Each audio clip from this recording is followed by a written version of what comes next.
So startup need not have to be a very fancy and global idea, isn't it? In fact, it should not be, in my opinion. Sometimes fancy ideas works, but instead of a PowerPoint-driven idea, let it be a really groundbreaking idea. Proof point, you helps mean to say. the proof point ideas, which really affect the last person in the chain. We have now credible proof points that coming with us, driver is able to increase his earnings as good as 40%. Welcome back. Thank you once again, Satish, for being part of my...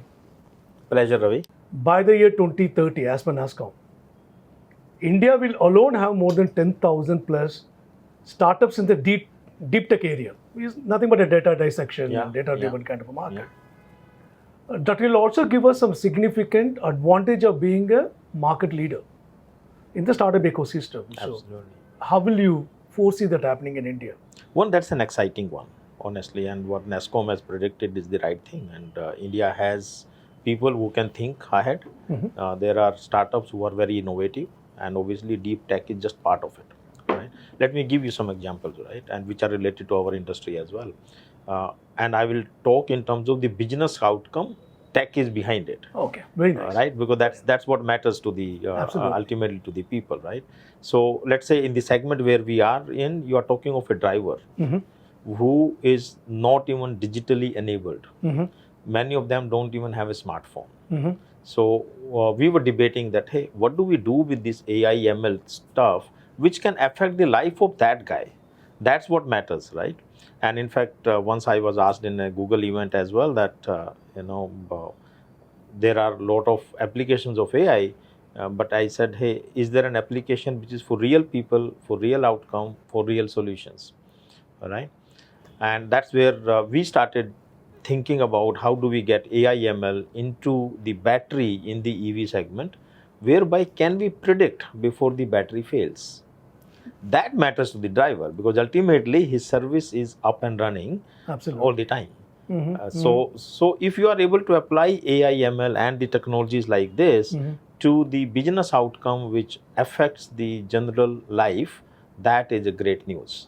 And that's where I think the deep tech, which NASSCOM predicted, India can really take a big leap. It can take a market leadership and Absolutely. it can predict it. So I'll come to your startup specifically, but prior to that, I just wanted to check with you. What triggered ChargeUp? That's a great point, and in fact, that was my discussion with my founder because it was Varun Goyanka who actually started this. And it's interesting that once he was traveling in E-Rickshaw in Delhi, and E-Rickshaw stopped on the way, right? And driver didn't have any clue what has happened. The battery has gone down. He as a passenger was affected, and the driver was affected. And then he thought, can I change this? Right. That's a real world solution. That's a real world solution. Can I do something for these people? And that's what ChargeUp was born from, that idea. And when he shared this with me, I was bought. That that is how perhaps we can do what ChargeUp can be. And we created this ethos, which is driver first. Can we bring every decision around the driver's life? Can we make him earn more? Can we make him run more? Can we make his life better? Can we bring him into the mainstream of this country instead of getting into the debt trap all the time? So that is all our decisions are around that, and everything which we have evolved in ChargeUp is around that, and that's where the ChargeUp idea. From ideation to execution, what are the steps you have gone through? A lot, right? Including some mistakes and learning from the mistakes, right?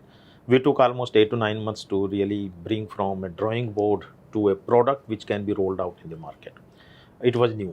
Right? Battery as a service was not really something which people could even fathom at that time, right? But it was rolled out significantly well.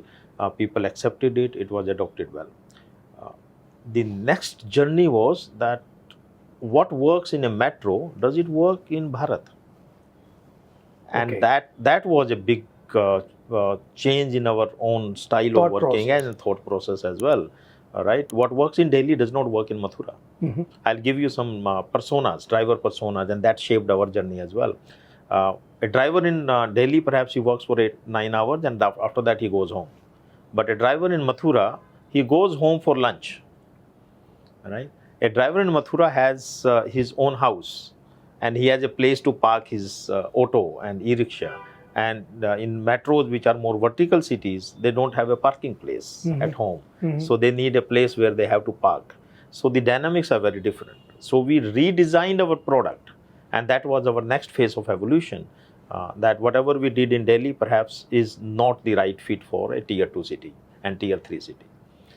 Interesting. That means it's important for a startup in its journey constantly keep on redrawing their ideas and rework in providing a real world solutions. Absolutely. After talking to the drivers, we talked to almost 1,000+ drivers just to understand what do they need, what makes their life simpler, right? Instead of designing it in a drawing board, we first designed it in the field that, hey, what do you need? And then we created the product which makes sense for them. A lot of groundwork. Completely lot of groundwork. So a dependency on ensuring that his e-rickshaw continues to perform as and when it needed. That's right. Whether summer or winter or rain, it doesn't matter. That's right. Right? And that was the idea behind That's it. right. So how did you go about in terms of organizing the finances, choosing the technology, choosing the platform, go to market? There are multiple steps which is involved in There that, are multiple right? steps in it. So I'm very much interested that your views will be beneficial for the viewers those are watching this episode. Sure. So again, we, as I said, we talked to 1,000+ drivers. And 3 things came out very clearly. One, they adopted EV already because they bought EV. It's already on use. Because they already bought the e-rickshaw, right? One thing came out is that their vehicle life is more than the battery life, right? But the battery is the piece which is the most ignored. It's the heart of the vehicle. It's the heart of the vehicle, 50% of the cost, but it's most ignored. Okay. Right? So he had to buy these batteries multiple times in his life, in his journey. In his life, yeah. Right? So if he does not have the right means to buy the battery, there is a problem. Right? And I'll come to the solutions, but this was one problem identified that yes, we have to find a solution that how do we make the battery very affordable for him so that he can buy it easily. Okay. So that was one. Okay. Right. Second was clearly just like, let's say, over evolution of 40-50 years in ICE vehicle, today if let's say my Maruti goes down, I know the next door mechanic can repair it. Who can come and repair it? It's very easy. Correct, right? correct. That was not the case with EV. Correct. Right? And specifically for the batteries, it's still an animal which is very less understood. So that itself was a pain point in his mind. And it was actually a pain point that if he goes down, if the battery goes down, how do I get it serviced? Sometimes days are lost before you get a replacement or get it repaired. Absolutely. Okay. Right? And then look at the impact. It's not about just, hey, 3 or 4 days lost. It's about in those 4 days, he did not earn. The revenue loss for him. Revenue loss for him. And the kind of profile he is, it means he could not even feed his family. Absolutely. And if he could not feed his family, what he will do the first? Perhaps he will go default on his EMI. So the root cause is something else, which was service. But the impact is perhaps his CIBIL score is impacted badly.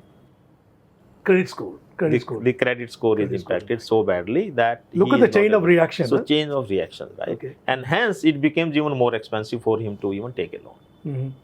So problem number 1, battery has to be managed well. Problem number 2, service has to be provided to him. Interesting. So, Interesting. And how do we then stitch it with the tech was the whole solution around what we. Okay. So what exactly you did in solving these real world problems? So we very simple.